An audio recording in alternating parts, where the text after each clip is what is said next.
Yes, it's the 26th day of the month, July, the year 2025. And this is your true sports partner, KBC.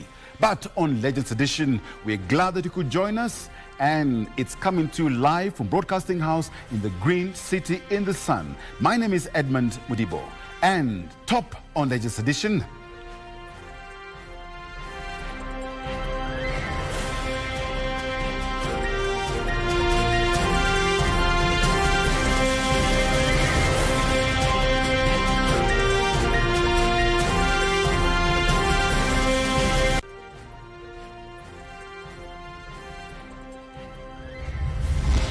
it does not mean that we have moved from the 22,244 to the 16,900. It just means we have not been able to reach the 22,244 per student because of financial limitations. the government denies reducing capitation, but attributes a drop in actual amount received per learner to a surge in enrollment.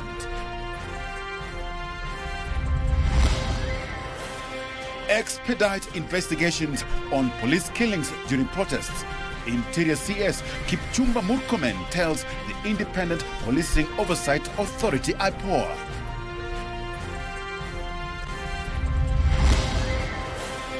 Chiromo Group of Hospitals Braeside branch is shut following the killing of a patient, Susan Kamengere Njoki.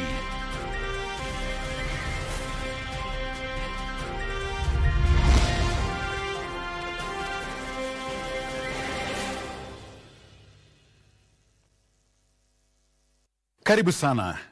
Our sign language interpreter is Lucy Maura. Education Cabinet Secretary Migosi Ogamba has affirmed that the government's policy on capitation allocation for secondary school students remains unchanged, despite growing concerns over reduced funding at the school level.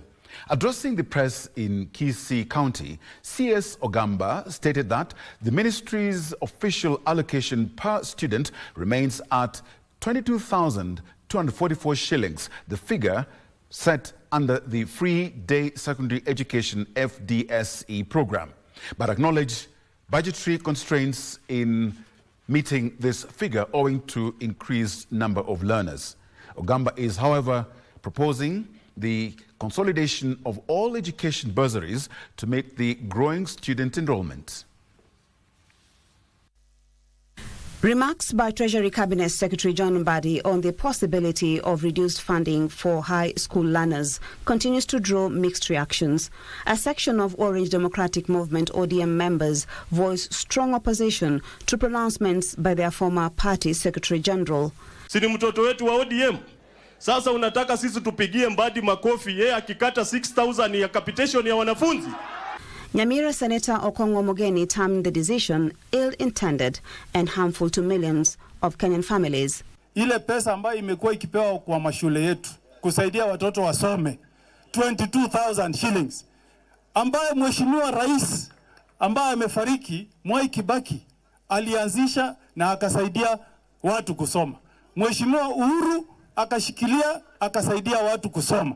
Sasa inakuwaje Mheshimiwa William Ruto ndiye amekuja leo amesema anapunguza hiyo pesa kutoka 22,000 kuja shilingi 16,000. While allaying fears of budgetary cuts, Education Cabinet Secretary Migosi Ogamba, however, acknowledged that budgetary constraints and surging student enrollment numbers due to the 100% transition policy have made it difficult for the government to disburse the full amount per student. It's not like we are reducing. The policies we are at 22,244. But the resources that come when you divide, Babu, you divide that amount with the number of students you have. Part of the conversations would be, we have a lot of funds that go into various or that are given by various institutions in terms of bursaries, in terms of other support. How do we manage this from a central place so that it can be more optimally utilized to meet many more students? The CS clarified that while the official allocation has not been revised, the actual amount reaching schools per student for the 2025-2026 financial year stands at 16,900. And so based on the amount that was budgeted for, when that amount is released and distributed among the number of students that we have, it comes down to 16,900. Mariambo reporting for the Legends edition. Interior Cabinet Secretary Kipchumba Murkomen has told the Independent Policing Oversight Authority, that is IPOA, to conclude investigations on alleged police killings during the June and July protests before issuing statements that appear to indict the police. Murkomen's remarks follow IPOA's statement that claimed police used disproportionate force against protesters, leading to 65 deaths. Giverson Minor reports.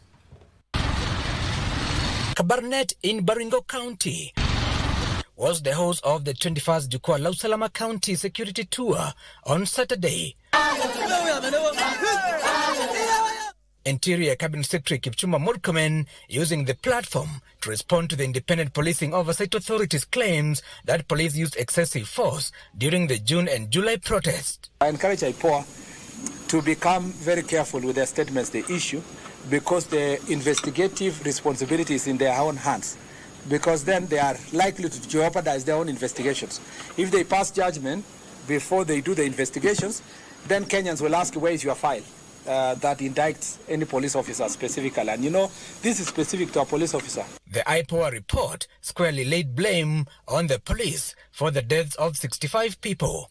You have not measured the force of the petrol that was used to burn Kikuyu police station, for example, or Olkalau police station, for you to know. You haven't even said something about the remandees, or suspects that were in police station in Olkalau, where they were burned to death. To restore security in Baringo, especially in Tiati, which is the most banditry hit constituency, 7 new police stations will be built by December. Places, for example, as I've said, Silale Ward has only one secondary school, you know, and doesn't have any police station. I think it doesn't have a police station at all. An entire ward doesn't have a police station. You have a number. Even Tirioko needs another police station. Murkomen urged the locals, including the Tugin, Pokot and Turkana communities, to learn to live together in peace, despite the location they find themselves in. What we need to do is to do a proper land demarcation, so that once everybody has their title, it does not matter whether that resident is a Tugen or a Pokot and is living in Tiatich or lives in Baringo North. It will not matter, because it is a titled citizen of Baringo County and Kenya. Communities aggrieved by acts of banditry were also warned against arming themselves to retaliate. It was also revealed that Baringo is among the counties with the most adults without national identification cards, standing at 161,000. Giverson Minor, Legends Edition, in Kabarnet, Baringo County. Kenya is deepening its partnership with the People's Republic of China to advance environmental conservation and climate resilience. President William Ruto, while lauding the robust diplomatic ties between Beijing and Nairobi, emphasized the dual focus on climate change mitigation and growth of Kenya's thriving tourism sector. The Kenya Broadcasting Corporation has teamed up with the China Media Group to globally showcase the awesome, awe-inspiring scenes of the natural wild beast migration, a strategic move aimed at drawing more international tourists to the Masai Mara National Park. The Masai Mara National Park, where over 1.5 million wild beasts thunder across from the Serengeti in Tanzania, stands as a natural marvel. The spectacle, globally celebrated between July and October, draws close to 500,000 tourists annually, with Kenya projecting over 50 billion shillings in revenue from this migration season. The China Media Group is amplifying the event's global spotlight, reinforcing the growing partnership between Kenya and China in development and conservation. We believe that there can be a blend between development,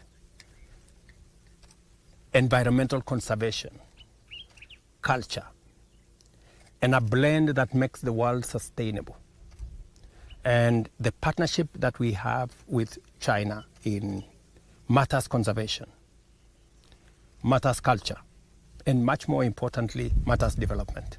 President William Ruto has affirmed China's pivotal role in Kenya's upscale conservation agenda amidst intensifying climate threats.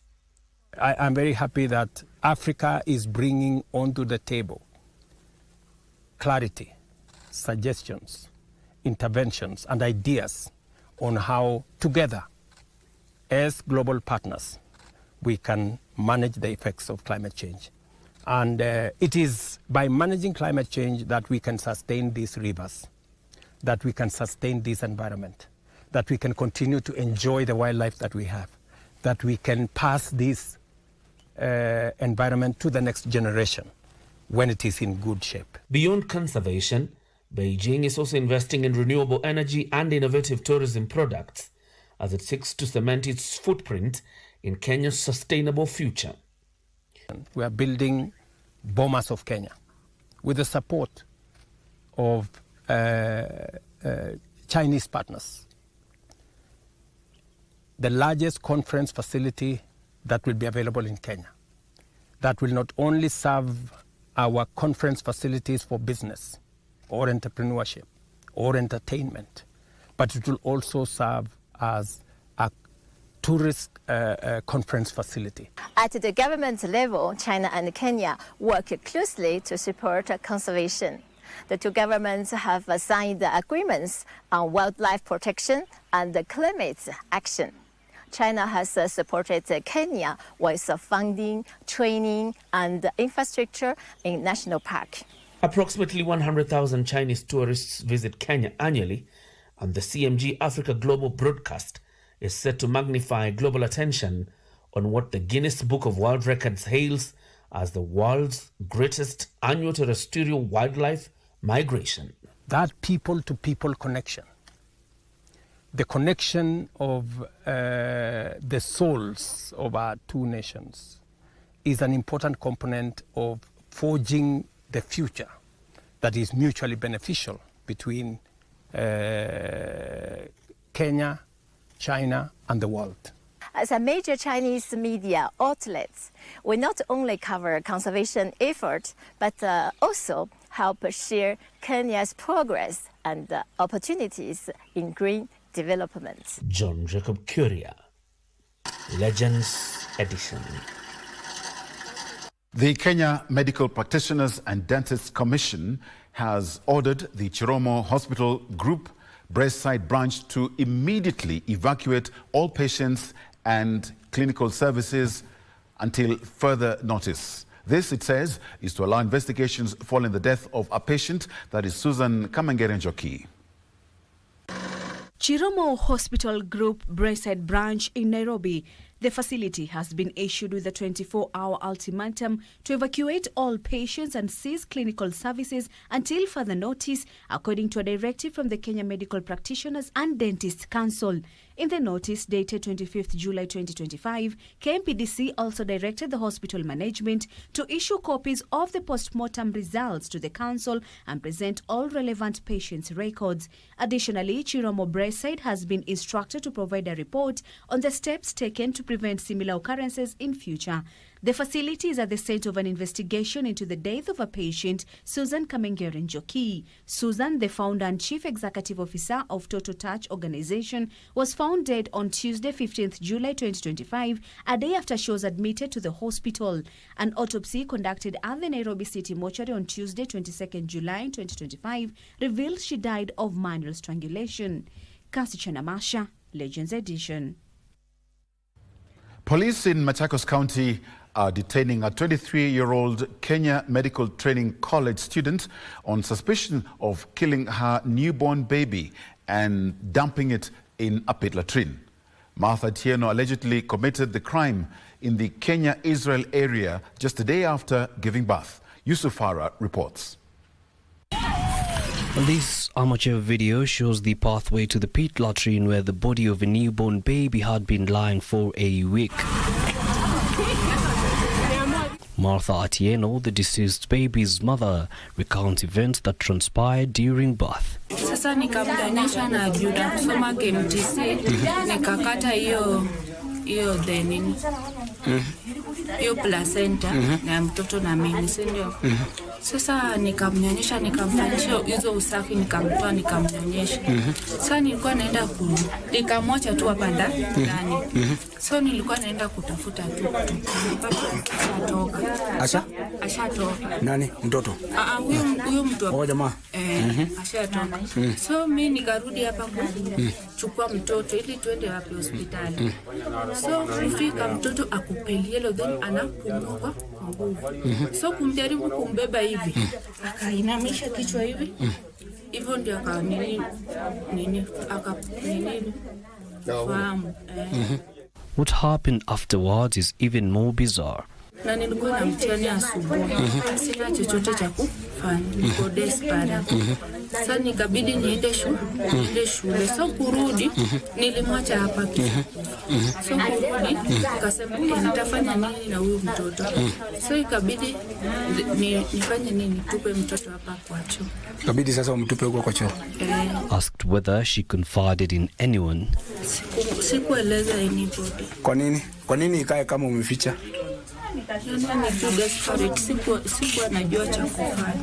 Neighbors became suspicious after noticing Martha had no baby despite carrying the pregnancy to term. Nikamwambia msichana alikuwa na mimba na tuoni mtoto, na nikienda hapo nyuma ya choo kuna harufu, na yeye mwenyewe anaosha manguo hapo nje na ameanika kila kitu. Na juzi nikimwongelesha ananiambia wanaweza fanya chochote kile wanaweza fanya. Alafu msichana ameweza kutuelezea aliweza kuzaa na mtoto akapeleka nyumbani. Sisi kidogo tumeweza kutoa macho kidogo, tukamtolea macho na tukokuwa wakali kidogo. Ameweza kutueleza ile ukweli sasa. Martha is now in police custody. Isufa reporting for the Legends edition. Meanwhile, the discovery of a lifeless body of a 40-year-old man at the Muguga underpass bridge along the Nairobi-Nakuru highway on Saturday morning has left residents raising questions about the area's state of security. Paul Naimuti is said to have left his home on Friday but never returned, prompting a search that led to the chilling discovery. Muguga underpass along the Nairobi-Nakuru highway where the lifeless body of 40-year-old Paul Naimuti was discovered. Residents are still coming to terms with this incident that has left them in fear. Paul's widow, Karin Nyambura, says he was a construction worker. On Friday morning, she bid him goodbye as he left for work as usual. It was the last time she saw her husband alive. Sasa nimeitwa nikaelezwa amechapwa, ameanguka hapa chini. Sasa sijui ni gani ya ukweli, juu mimi nimempata hapa tu. Tulikuwa tunakaa sawa, tulikuwa na shida yoyote. Hata akitoka tulikuwa tu sawa. Ni kama aliangushwa na wenye kumwangusha wakamchukua, wakamwekelea kwa njia ya inaitwa ya train, juu kichwa imewekelewa juu ya train. Nao bahati nzuri leo train haijapita. Kikuyu Sub-County Police Commander Joseph Ndege says investigations are underway. Residents are calling for additional security in the area. Nataka uchunguzi ufanywe ili tujue haki yake, kama ni kina nani, labda anaweza kuwa ni kina nani, na DCI wametuambiwa atafanya hiyo kazi. Elsewhere at the Jomo Kenyatta International Airport, Kenya Revenue Authority customs officers intercepted a male passenger arriving from Bangkok, Thailand for having narcotics. The passenger was flagged, and upon physical inspection, the officers discovered 46 kilograms of narcotics stashed in 2 suitcases of 23 kilograms each. A multi-agency team has since been constituted to undertake further investigations and appropriate legal action per Kenyan law. Yusufa reporting for the Legends edition. Kenya Kwanza leaders led by Deputy President Professor Kithure Kindiki took the Women Empowerment Program to Kandui, Bungoma County, where they rallied residents to support President William Ruto's bid for a second term. The leaders, who included National Assembly Speaker Moses Wetangula, cited President Ruto's record of equitable resource distribution and transformative projects across the country. Kenya Kwanza's top-notch, led by Deputy President Professor Kithure Kindiki and National Assembly Speaker Moses Wetangula, took the empowerment program to Kandui, Bungoma County, where they rallied the locals to support President William Ruto for the second term in office. Hii empowerment tunafanya ni kuinua wale walioko chini wakuje juu. Si ni namna hiyo? So wale watu wachache ambao wanaeneza propaganda kwa sababu hawana agenda ingine, sisi tunajitolea ile support tunapeana Kenya hii ni kuinua maisha ya vijana na akina mama na wale walioko chini. Mshike William Ruto mkono kwa sababu imejulikana maombi ya mwananchi wa kawaida ndio inapeleka mtu mbinguni. They highlighted several achievements under President Ruto's administration in Bungoma, including the establishment of a passport center, the construction of Masinde Muliro International Stadium, and the elevation of 2 national polytechnics. Nyinyi ndio mmetushika mkono mpaka tumekalia hiyo kiti. Nataka niwahakikishie nyinyi jamii ya Mulembe, tukiwa hapa wakati wenu ukifika tunajaza mpaka inatiririka. Si baba wa Roma alikuwa bunge, si amekuwa senator, sasa si ni speaker, si yeye ndio namba 3 Kenya hii. Sasa akimaliza William Ruto, sasa ni baba wa Roma akiendelea kushika usani. They also defended plans to lease the troubled Nzoia sugar factory, arguing that it would guarantee Ken farmers payment within 7 days of delivering their produce. Meanwhile, Kenya Roads Board chairperson Aisha Jumwa has urged ODM leader Raila Odinga to tame criticism within his party. Mheshimiwa Raila, kama tunavyojua, mimi nilikuwa namjua akisema left ni left. Hakuna mtu atacontradict. Mbona sasa hii mambo yanafanyika ndivyo sivyo? Hichi kisignal kinatuogopesha kiasi. Aisha Jumwa was speaking at Kericho Teachers College grounds during a fundraiser for SDA Church. Gishoke Washira, Legends Edition. 25,000 youth have been inducted into the Climate Works program at a ceremony held at Uhuru Gardens in Nairobi. The national government's initiative aims to restore degraded urban environments while creating meaningful employment opportunities for young people. Thousands of youths streamed into Uhuru Gardens on Saturday morning, eager to begin their induction as part of the expanding Climate Works program.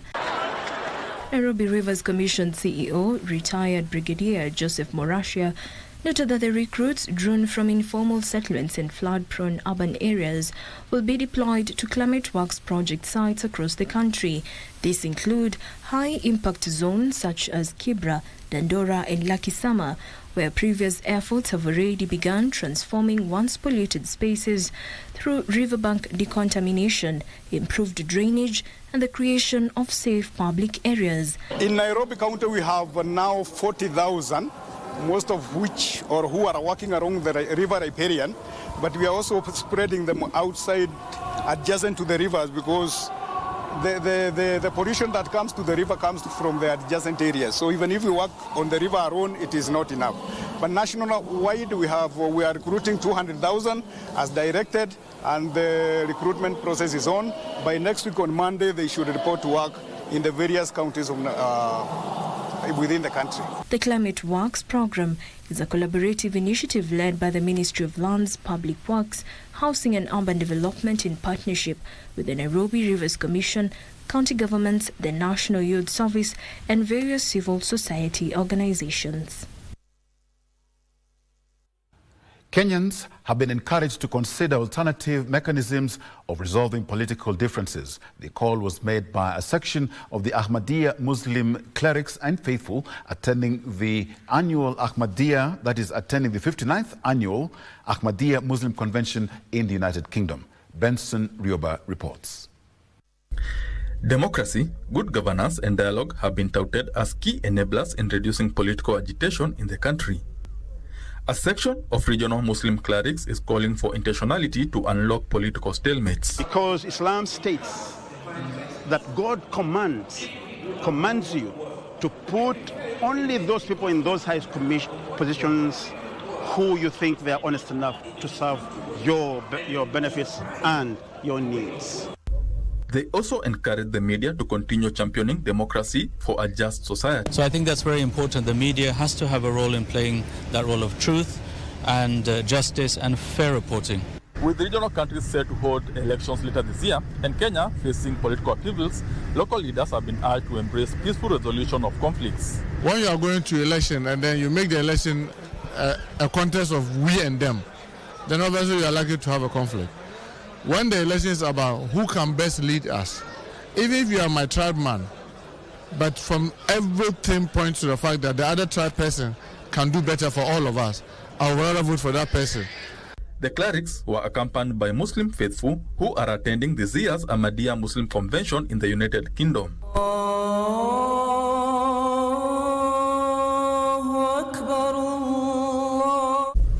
Ahmadiyya Supreme Leader Hazrat Mizra Masur called for brotherhood and togetherness to foster peace across the world. Here to improve our moral behavior and increase the moral standards.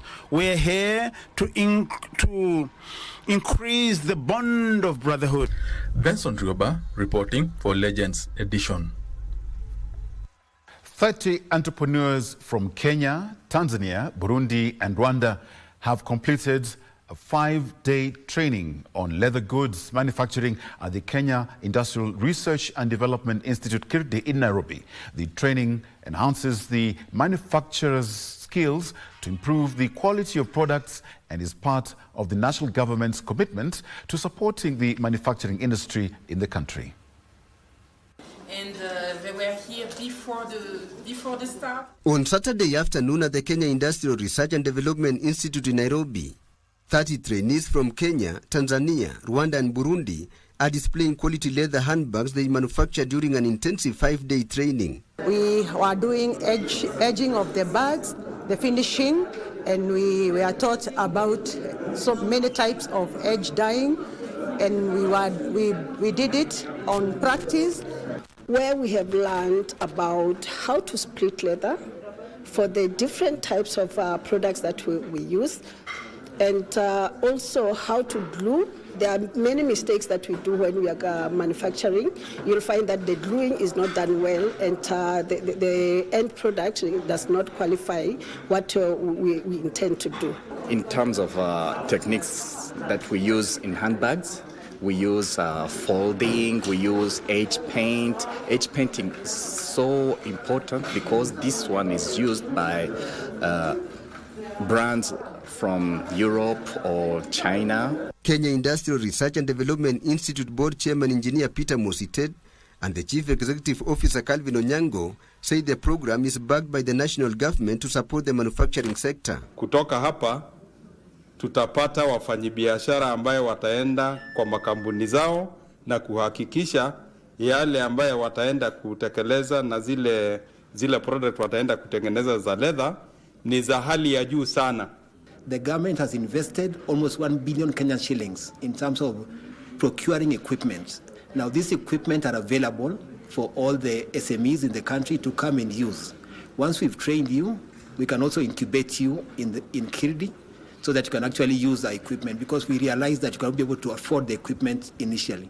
The training, funded by the World Trade Center and facilitated by the Kenya Industrial Research and Development Institute, targets entrepreneurs who have established small-scale manufacturing companies. Tilio Marco for Legends Edition. You've made the right choice, because as we take this break, just a reminder, 11 p.m., keep it on KBC Channel 1, because the Women AFCON Finals coming to live on this channel that is between Morocco and Nigeria. This is your channel.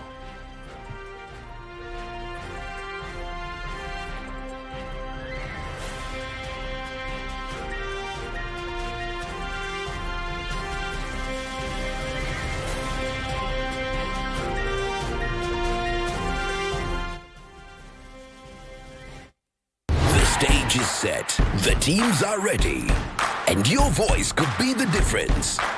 Come wave your flag, sing your song, and back your favorite team as they battle for glory in the Total Energies CAF African Nations Championship 2024, right here on home soil. is here, Chan 2024, like never before.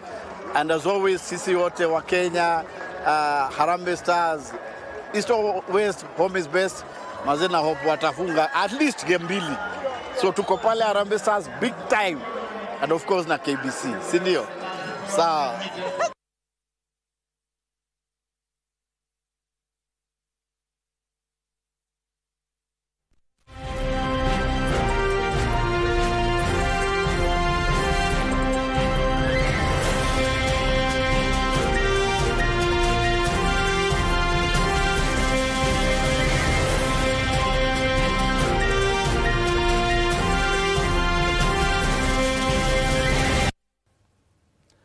Asante sana for keeping it. Legends Edition, welcome back. Caregivers for children suffering from autism and cerebral palsy in Kericho County have received specialized training to improve the quality of care for the children. The training was organized by a local non-governmental organization, that is NGO, to equip caregivers with essential skills in nursing, first aid and emotional support. Details of these and other stories in our County News Roundup. The training of caregivers for children suffering from autism and cerebral palsy in Kericho County was focused on empowering caregivers with knowledge on how to care for children living with the disability. Kericho County Commissioner Gilbert Kitio lauded the move, calling on families with physically challenged children to seek help from relevant government agencies and to register with the National Council for Persons with Disabilities to benefit from government support programs. Siku hizi serikali imeweka programs nyingi ya kuweza kusaidia wale walemavu na wasiojiweza. Na pia kuna partners kama ambao nimetaja, wako na programs nyingi ya kuwasaidia. Kwa hivyo wale watu wanaficha watoto na wengine, tafadhali muwalete ili waweze kusaidiwa. Tuna center ambapo caregiver wanafundishwa kushona washable diapers na pia sanitary towel. So hii program imeweza kusaidia caregivers wengi, wamesaidika, wametiwa moyo na maisha yao imekuwa na utofauti. In Murang'a County, Gatanga coffee farmer societies have turned to modern technologies in milling their coffee produce in a bid to improve quality and reduce milling costs. Kwa kilo moja tulikuwa natumia lita kama 10 kwa kilo moja ya kahawa. Na hii mashini sasa itakuwa ikitumia kama lita 2 tu kwa kilo moja. Kwa hivyo itafugusa pesa mingi sana. The organic way is the best way. There is so many growth promoters for the coffee and everything which is organic, and it is made from the extract of tree or the roots and everything, and those roots give you the same booster which you are going to get it from the chemical one. In Busia County, the Free Pentecostal Full Gospel of Kenya Church has initiated a training workshop for religious leaders to equip them with knowledge on children's rights and the role of faith in youth mentorship. The training is aimed at curbing rising cases of child abuse along the Malaba and Busia border. Shule ndio mechangia. Walimu wamenyang'anya wazazi watoto Jumapili na Jumamosi, na hiyo ndio siku za kanisa.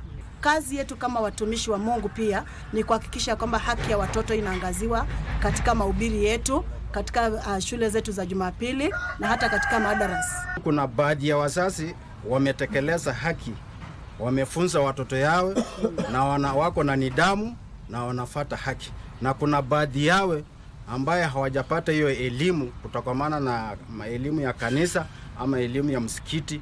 Martini Maslin for Legends Edition. Time now for a feature story where in the heart of modern warfare, where every second counts, a group of unsung heroes work diligently to keep military machines running. These are the transport officers who brave battlefield danger to deliver vital supplies to the front lines. Warrant Officer 2, retired Richard Kipkorir Tinga, worked as a motor transport officer in the Army and was among the last bunch of Army recruitments to train and pass out under founding President Jomo Kenyatta in 1978. Tinga unfortunately passed on a few months after he had to sit down with our own Ben Troy in his home in Eldoret. Here is this week's edition of Military Tales.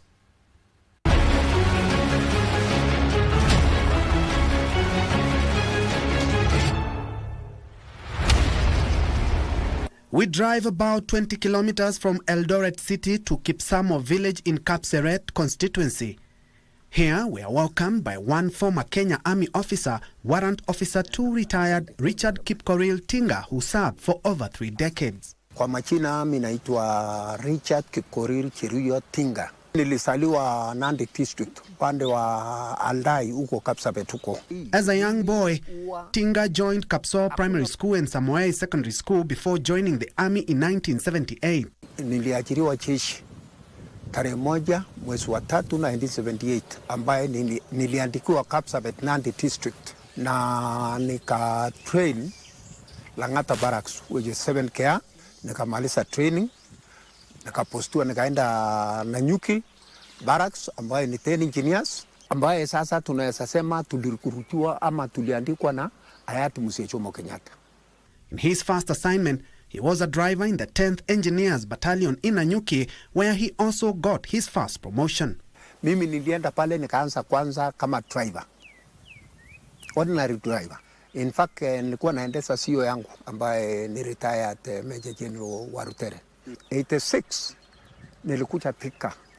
nilikuja Thika na hiyo rank hiyo ya corporal. 89 nikapewa rank of sergeant na kupelekwa mpaka Isiolo School of Combat Engineers. Nikakaa huko mwaka moja nikiwa nasimamia magari.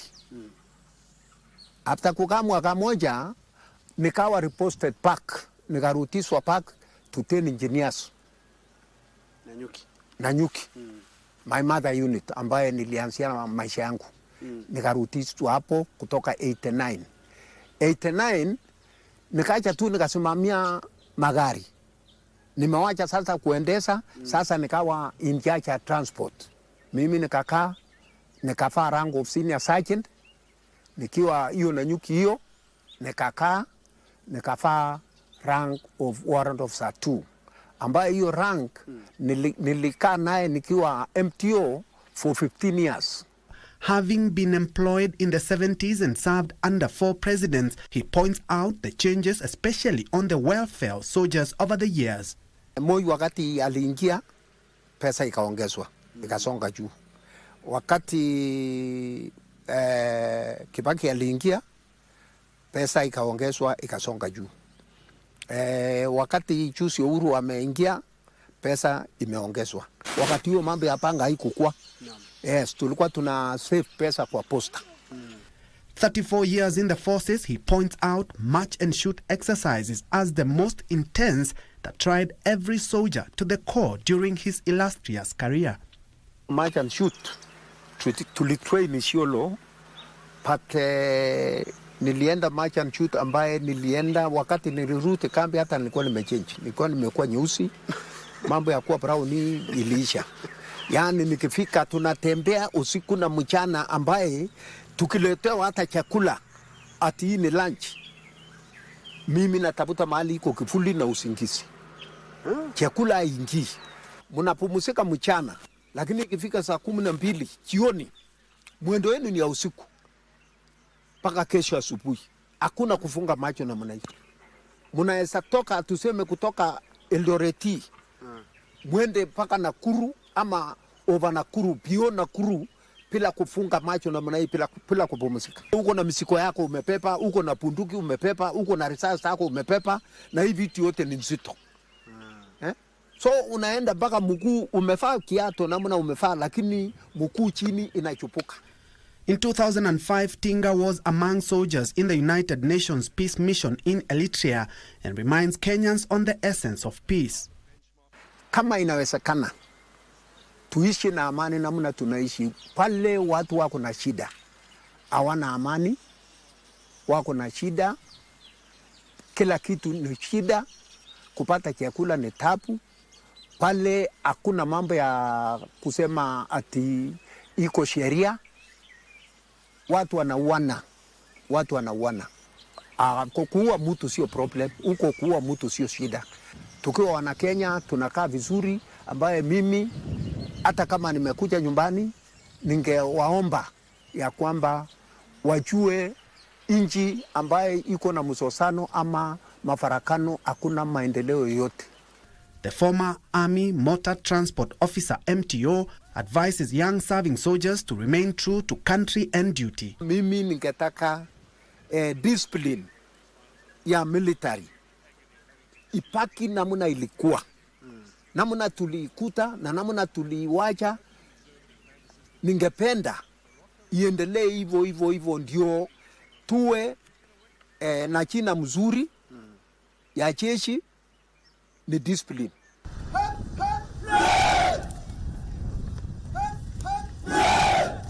A family man and father of 4 acknowledges his family support for over the 3 decades he served in the army. As much as nilikuwa natuma pesa, but nilipata bibi mzuri ambaye alijua ya kwamba mzee ako kazi na mzee atarudi nyumbani. Kazi nyingi ni yeye amefanya. Mimi tu nimekuja kumsupport. Na kwa familia kwangu Mungu amenijalia na watoto 4. Niko na wasichana 2 na vijana 2. Jana yangu hakuna mtu yote ametaka military. Asante. Thank you very much. Thank you. Nimeshukuru. Tinga, who was ailing, passed on a few months after this interview. And even though he's gone, every mile he drove was a testament of his unwavering commitment, and the impact of his dedication will echo on every road we travel. Rest in peace, Tinga. For Military Tales, I'm Ben Troy Njue.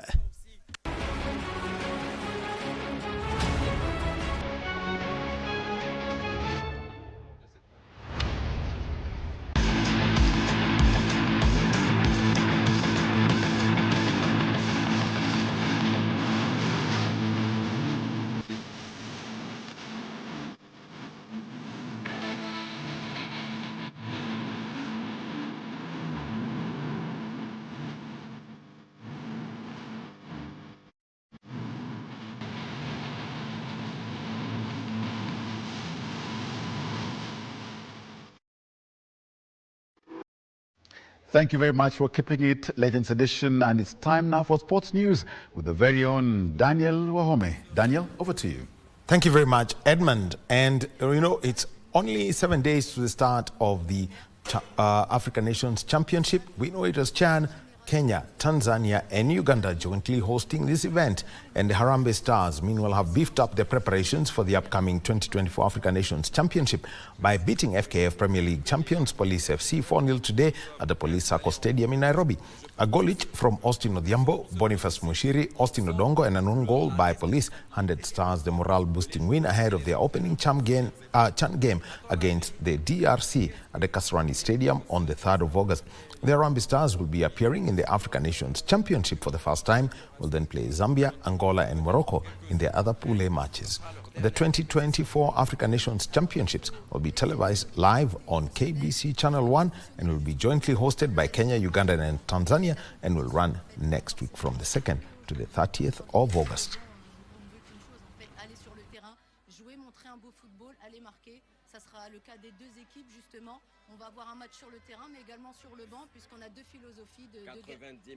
The Kenya Hockey Union today conducted its much anticipated national elections, with Nashon Randiek retaining the presidency unopposed, as did his deputy Elina Shiveka. Let's get the story from Daniel Mwendwa. It was a day of decisions and continuity at the Kenya Hockey Union as stakeholders converged to cast their votes in the union's national elections. President Nashon Randiek retained his seat unopposed, handing yet another term at the helm of the sports governing body. Deputy President Elina Shiveka was also unopposed and will continue serving a role as the female deputy president. Manjit Sain is the male deputy president after clinching the seat for the first time, garnering 19 votes against Franklin Odayo and Michael Katana, who got 10 and 7 votes respectively. In one of the keenly contested positions, Wycliffe Ogori retained his seat as the Secretary General after garnering 24 votes against Thomas Onyango and Gilbert Sauko, who had 7 and 5 votes respectively. I've been there on the ground. I know what we lack. And the most important thing is the resources. If you don't have resources, you can work as hard as you want to. But getting results out of your work will be very difficult. But if you have resources, then it's very easy to get results. Catherine Mulo was elected the Deputy Secretary General after garnering 24 votes against Eric Kerubo's 11, while Jen Nyamongo secured the Deputy Secretary position, rounding off her leadership team that is now expected to steer Kenya Hockey Union into a new era. In attendance was the Africa Hockey Federation President Saif Ahmed, who said they will work closely with the elected officials. Hockey, it's very important for African Hockey Federation and the FIH, which I represent both of them now. And whatever Ranjak and his board need any assistance, anytime, we are there, because Kenya is the heart of African Hockey Federation.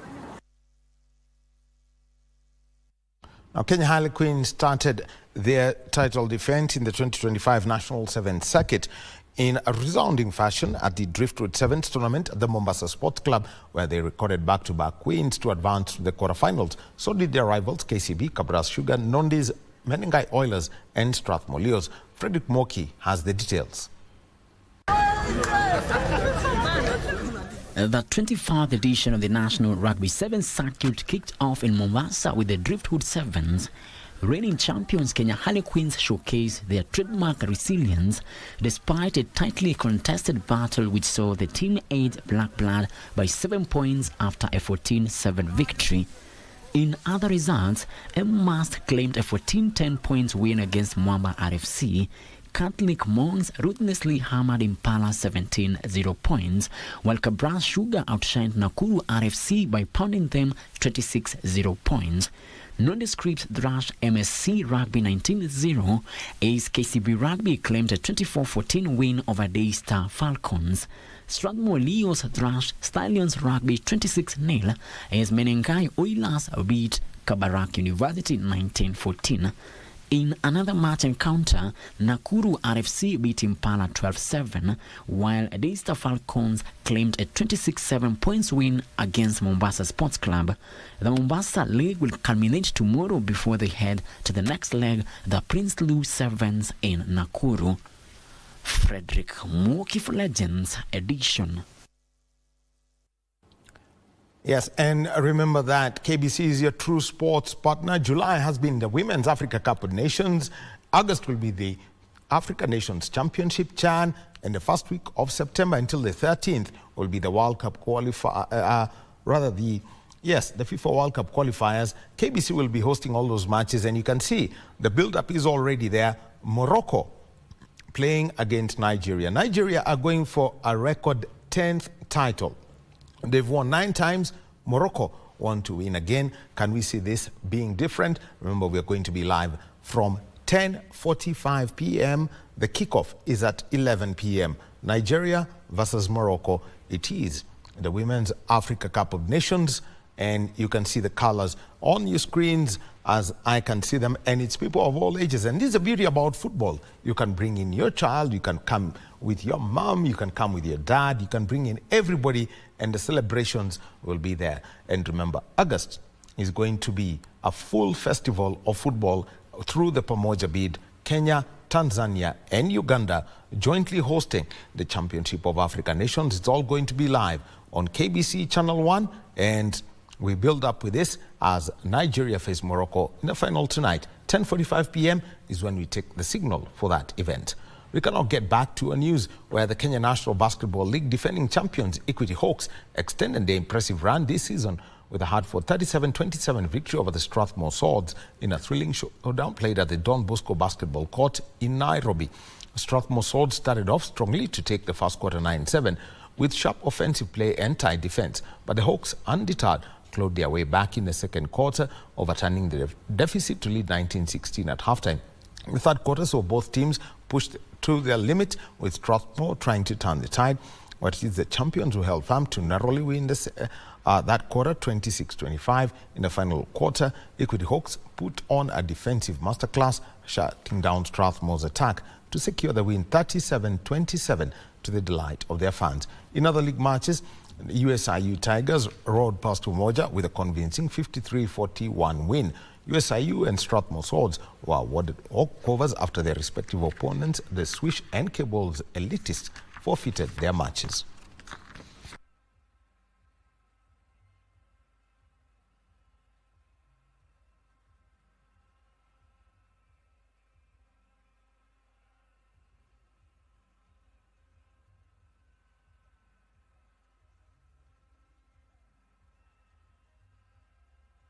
Now, the Kenya Defence Forces women's handball team, Ulinzi Sharks, who are reigning champions of the Kenya Handball Super League, started their campaign on a high by beating Daystar University 43-33 in a group stage match that was played at the Nyayo National Stadium.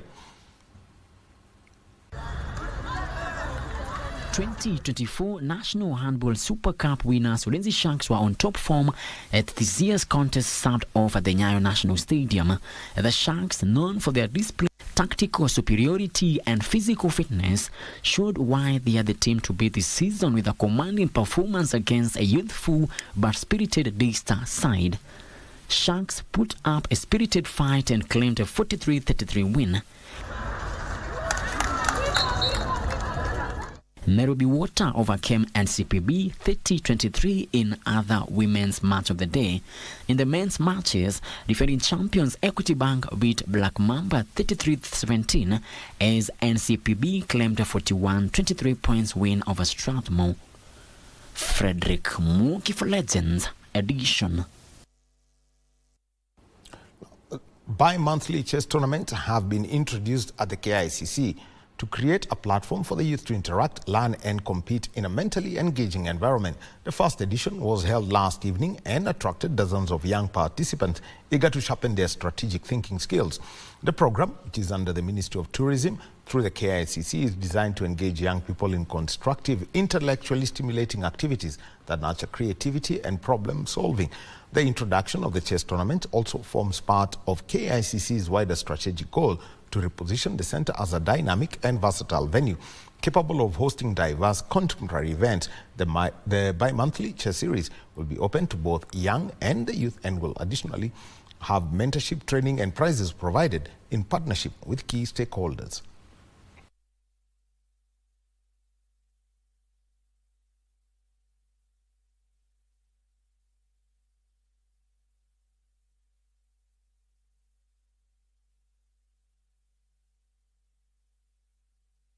So time for us to take our first break within this sports bulletin. There is more to come. We've got golf that's been happening at Limuru. We've got Chan to talk about.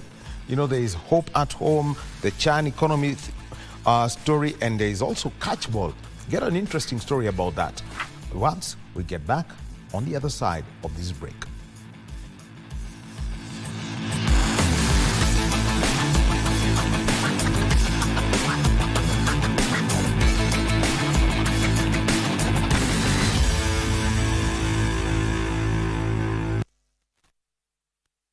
We wish the best to our team, Harambee Stars, who are just about to play their matches and against the other teams. And tunakaribisha hawa pia teams zingine wakuja wacheze nyumbani.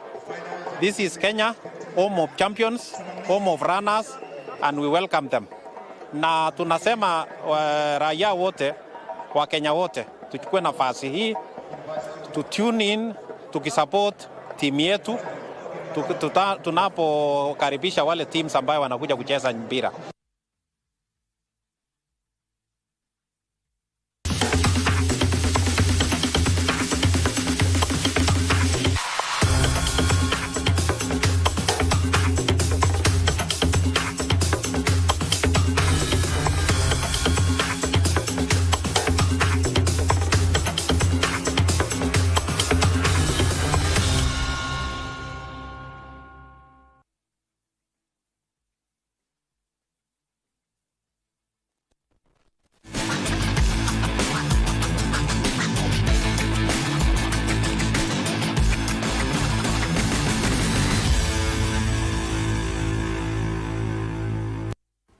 And welcome back.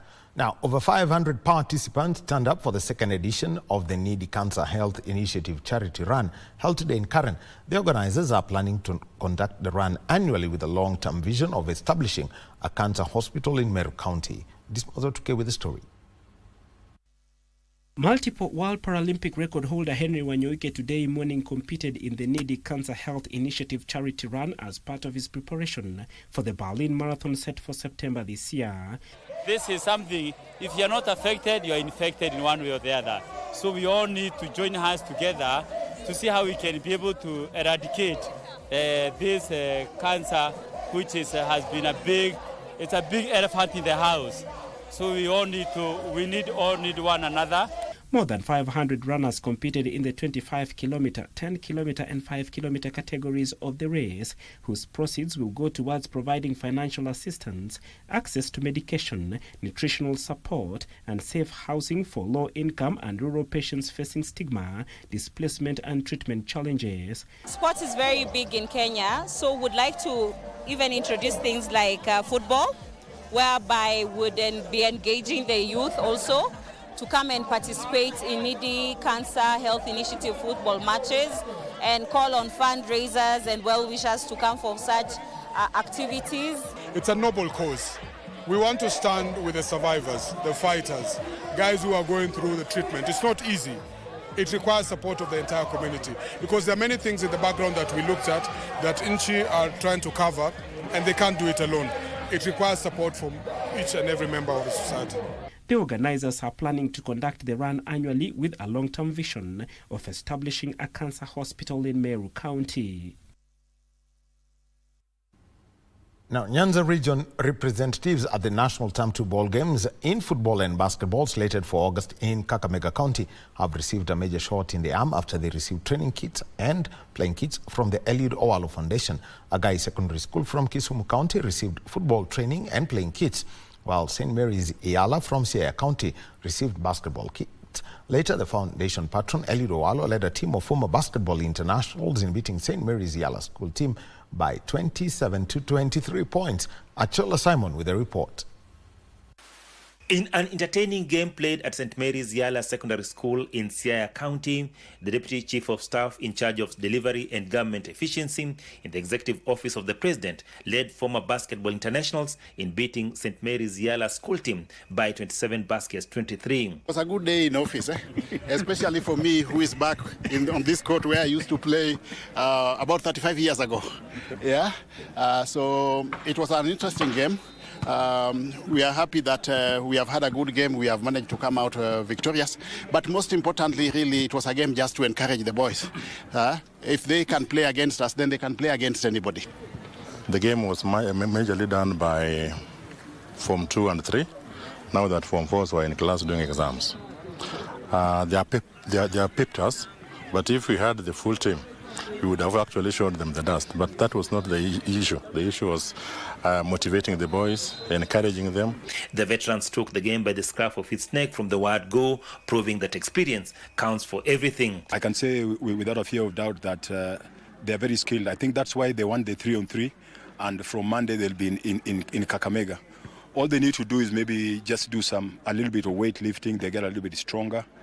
But in terms of skill level, they are up there. The former CS, a sports enthusiast and philanthropist, donated training and playing kits to the team ahead of the National Term 2 Ball Games slated for August in Kakamega County. Former internationals called on the students to take sports seriously, as it was a likely pathway to the multi-billion sports industry.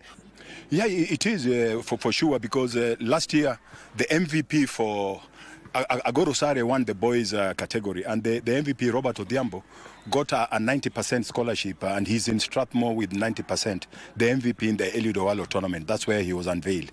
And the MVP for the ladies, Medina Okot, also went to the US.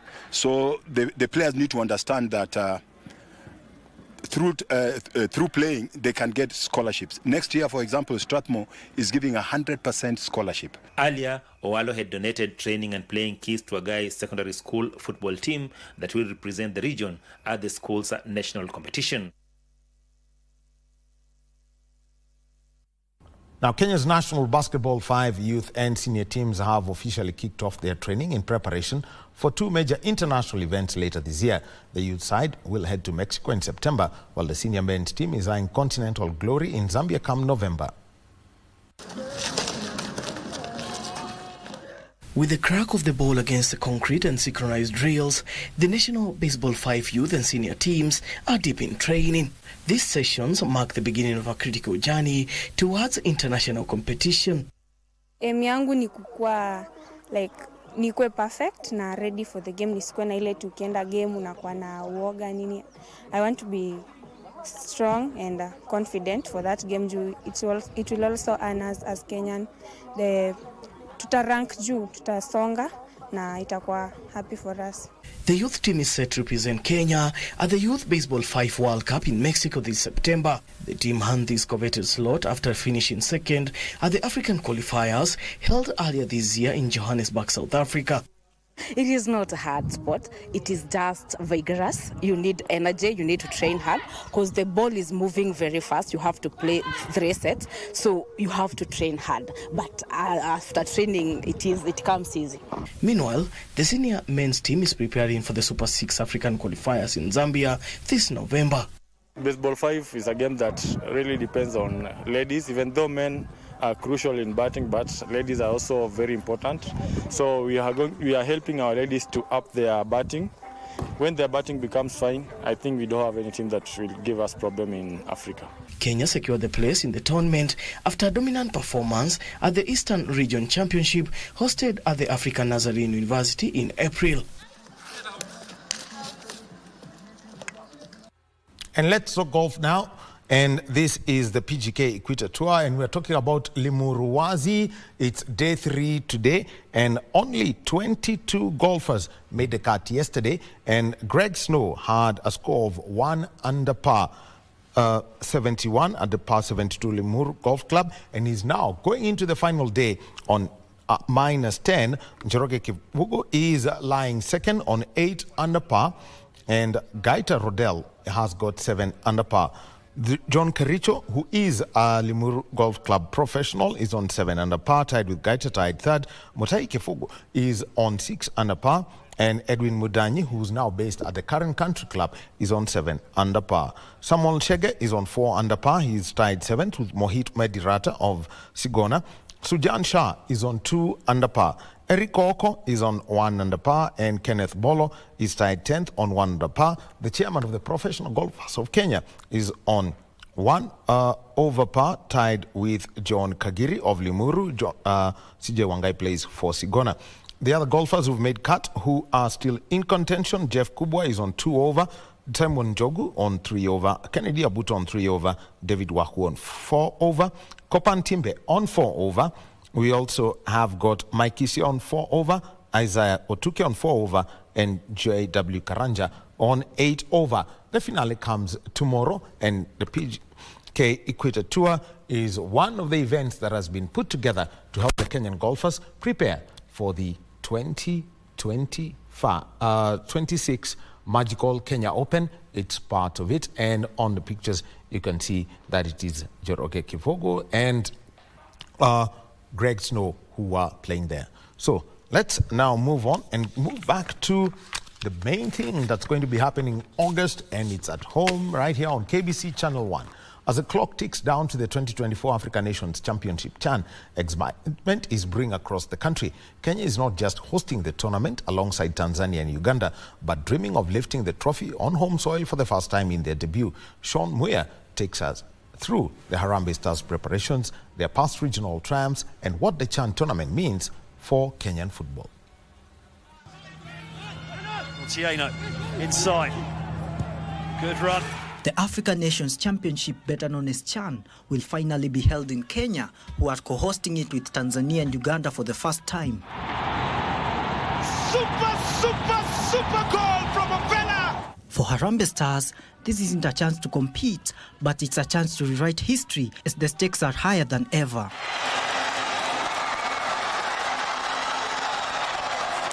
While continental glory has been elusive, Harambee Stars have made their mark at the East African region, lifting the Sekafa Senior Challenge Cup an impressive 7 times, with their most recent triumph coming in 2017 when they beat Zanzibar on penalties in a thrilling final in Machakos. It's Juba!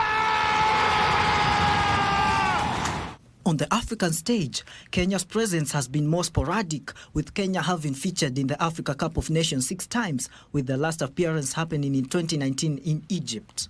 That tournament saw a shining moment when Michael Olunga scored twice in a 3-2 comeback win over Tanzania, marking Kenya's first win at AFCON since 2004 when they beat Burkina Faso.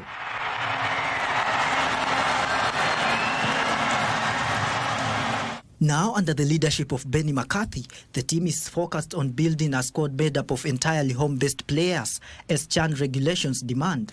It's an impossible group to be in, but a fantastic challenge for us, to see how far we've come and where we're at as a nation, as a football nation in Kenya. So it will be a nice challenge. With seasoned FKF Premier League talent and rising stars from clubs like Kenya Police FC, Gor Mahia, Tusker, AFC Leopards Bandari and KCB, the local league is finally in the spotlight. Nowadays, there's no underdogs when it comes to football, so we just have to believe in ourselves. For my teammates, we should demand a lot from ourselves first, because we are playing for the country, So we have to make our loved ones, the Republic of Kenya, proud by giving the best performance that we can. With the right mentality, Kenya's CHAN campaign could spark a new era for local football. From CECAFA champions to AFCON contenders, and now CHAN hosts, the journey of Harambee Stars is one of resilience, hope and homegrown talent. The countdown is on, and Kenya is ready. It's all systems go as Harambee Stars aim to show a splendid performance in front of home fans. Sean Muya for Legends Edition. In a week's time, Kenya is set to jointly host the African Nations Championship with Uganda and Tanzania, the 8th edition of the biennial competition organized by the Confederation of African Football, CAF. But beyond the goals and celebrations expected lies the story of economic opportunities from tourism, hospitality to job creation and trade. Tonight, our reporter Cynthia Otieno breaks down how CHAN is not just about football, but also economic growth. You need to shoot! Oh, it's not there! As flags go up and expectations rise, Kenya is banking on more than just goals and celebrations. Originally set for February 1st to 28th, CHAN was postponed by the Confederation of African Football to August 2nd to 30th due to infrastructure shortfalls across co-host Kenya, Tanzania and Uganda. The tournament is set to fuel hotels, tourism and local trade, helping drive growth across the economy. We also have a mandate to ensure that we work with young people so that they can realize their potential, putting in enabling environment in terms of policy and also in terms of legislation to make sure that we support the youth. Entry visas have also been made free. Apart from that, CAF boosted the CHAN prize pool to $10.4 million, with the winner set to earn $3.5 million. It is the highest payout in the tournament history. Ni kitu mpoa sana kikama hapa hivi Kenya, ita boost economy ya Kenya, na hata wale the small scale business people wata get advantage. Na tena inatu boost tena kimpira kabisa. Tunakuwa motivated na tunakuja kujua life ni aje, because it's a big event. Match days mean major gains for street vendors. From flags and fun gear to snacks and refreshments, local sellers say they will reap big in the month-long event. Ita make sense hapa Nairobi because ni tona kubwa, na kwa wanabiashara itawapatia kitu kidogo na bizi yao kuinuka. Opportunities are on and off the pitch. From stadium ushers to photographers, chauffeurs to caterers, short-term gigs will sprout for Kenya's youth. Unajua wageni wakija wengi, hoteli itakuwa occupied.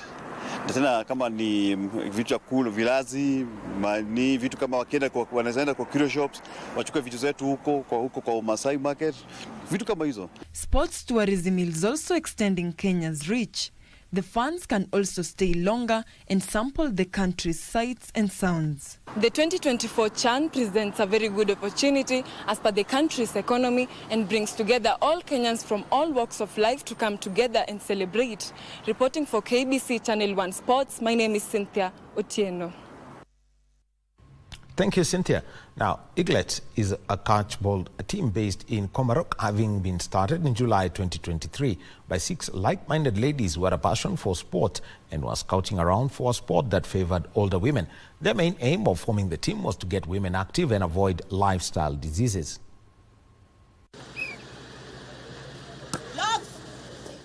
Eaglet's catchball team has gradually mobilized more older women and young girls and registered with the Kenya Catchball Federation. Tuko na 15 junior players. Hao ni wale wako active. Hao wengine ni wale they appear, alafu wanapotea kidogo for a week or 2 weeks, then wanarudi, kwa sababu pia tunakumbuka kuna wale wako kazi. Alafu masaa yetu ya training ni early in the morning. Kwa wakati tunakuja training unapata wengi washaingia kazini. The team currently has 37 players, among them 30 ladies, and has also started a men's team of 7. The Eagles, together with their male counterparts, have now turned professional and participated in the Mombasa County and also won the Homa Bay County Cup last year. Saizi naweza sema tuko tu ligi juu last time tulikuwa Mombasa, tulicheza Mombasa, and also this time round we are also going to Mombasa, and possibly we're supposed also to go to Mexico. At the moment, the team brags about having 2 of its players in the national women's catchball team last year and another one this year. Wale walianza as amateurs, kidogo wakawa wameshika mchezo vizuri, wakakuwa noticed na wakapochiwa. So as we speak, we have 3 players from our team, from Eaglets, who play in the national team. Vision yetu ni kukuwa na catchball like the whole of Nairobi. Tumeanzia hapa Embaka Central, tukazaa timu nyingine inajiita Kayole Stars, team manager ako hapa. Kayole Stars imezaa Eastlands. Sasa tunataka kutoka kwa Eaglets tukue na timu mingi ambazo tunazaa wamama wacheze, wavulana wacheze, watoke kwa drugs, watoke kwa kuwa idol, at least waone kwamba catchball ni mpira ambao unaweza wapeleka mahali. Despite their vision of having full-fledged teams participating in the Kenya Catchball Federation League as well as international championships, the team is struggling with the lack of finances, training kits, uniforms and traveling expenses in order to compete in international competitions. Financial support, because unapata most of the times si tunatoa pesa kwa mfuko yetu tukijisupport, and since most of us ni watu wa family, lazima ubalance vizuri ndio uweze kujisupport. Opportunities ziko za kusaidia the junior players, but shida unapata ni opportunity inakuja, finances ziko chini, na kuna zile opportunities zinakuja ghafla, like in February wale wenye walikuwa wacheza in the national team, pata ikiwa mnafaa kwenda nje unagharamia mwenyewe kitu kama kujilipia visa. So napata ile ilikuja ghafla, mtu anafaa kulipa visa kidogo, utabambanya hapa na pale, kwa wakati watu walikuwa wametoka kulipa school fees. Despite the challenges, they have remained united in the sport and focused on mental health and empowerment. Many women are now fit, some have turned professional, while it has helped reduce crime rates as both young men and girls are busy and having a source of livelihoods. Waendelee kucheza kwa sababu bado wako na miaka mingi sana, watacheza catchball. Hata sisi bado tutacheza mpaka hata tufike 65, bado tutaendelea kucheza kwa sababu ukiwa kwa field unacheza, nguvu inaongezeka, huwezi choka haraka. Inasemekana wanawake wanaweza multitask. So hapa kwa kweli we are putting it into practice, we are multitasking. Hapa tuko na watoto, mimi mwenyewe mama of 3. Alafu bado niko kazi. But you find balance, unatafuta balance na wakati wako. Watu tunasema kitu ikiwa important, you'll always make time for it.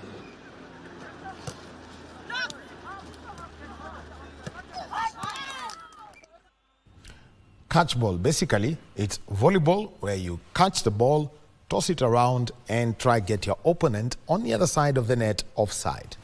Now, let's move on to tonight's marquee property on KBC Channel 1. Ghana edged out reigning champion South Africa 4-3 on post-match penalties after 1-1 draw in regulation time to claim third place at the Women's Africa Cup of Nations in Casablanca last night. With the scores level after 90 minutes, the match went into a tense penalty shootout. Ghanaian goalkeeper Cynthia Conland emerged as a heroine, making crucial saves from Hilda Magaya and Sibulile Hoiwa to secure victory and repeat the Black Queens. victory with that the Queen's 2016 bronze medal triumph against Banyana. Meanwhile, all eyes now turn to the grand finale of the 2024 Women's Africa Cup of Nations set for tonight at the Stade Olympique in Rabat. Africa women's football giants Nigeria and Morocco will clash in a highly anticipated showdown. The Atlas Lionesses, led by coach Jorge Vilda, have lit up the tournament to their inspiring run, while the Super Falcons under Justin Mudibo are chasing a record-extending 10th continental title. Catch the final live right here on KBC Channel 1 from 11 p.m. Conlon caught in possession and rolled in. Well, Jermaine Siposenwe hassled and harried. What has been good from Ghana so far. There's another excellent Narubeya. Boyschlocker. It's a good-looking delivery, and it is in. Ghana have found a deserved equaliser. Chane.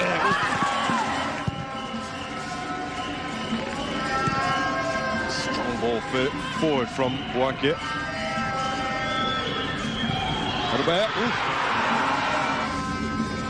Gamete delivers. Been knocked back across goal. Oh. One.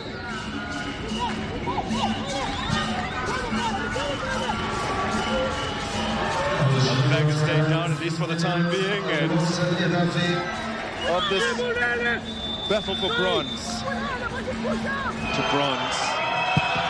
Oh my God, denied the ball during regulation time. Brought on for this moment. Slots it away. Nancy Amoa. So in less than half an hour is when we take the signal, 10:45 p.m. The kickoff is at 11 p.m. You're going to watch it live on KBC Channel 1, and I've got to tell you, you can see the pictures of the teams warming up on the pitch at the moment. As you can see, Morocco will be playing definitely in their green and red. The Super Eagles, can they win a 10th championship? Because that will be record-breaking. They've won 9 of them.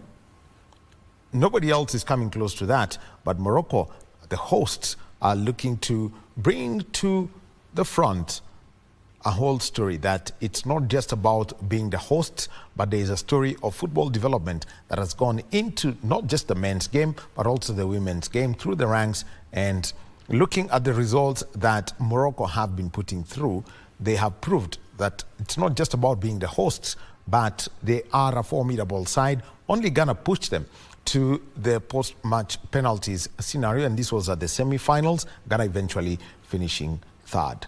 10:45 p.m. is when we take the signal, and this is the last session of it. And 1 week from now, we shall all be talking about the Championship of African Nations. WAFCON, Iko KBC. Chan, Iko KBC. Those are our hashtags, because generally, Futa Iko KBC. My name is Daniel Wahome, and over to you, Edmund, as we wind up tonight's bulletin. Indeed, Daniel. Hata sisi tuko KBC. Well. This is the place to be, because I will be there, front row seats, and I'm very glad that you've kept it KBC Channel 1 Legends Edition. We don't take the privilege of your time for granted. Stay well, stay safe. God bless. Our sign language interpreter, Lucy Maura. Tupatane kiwanjani.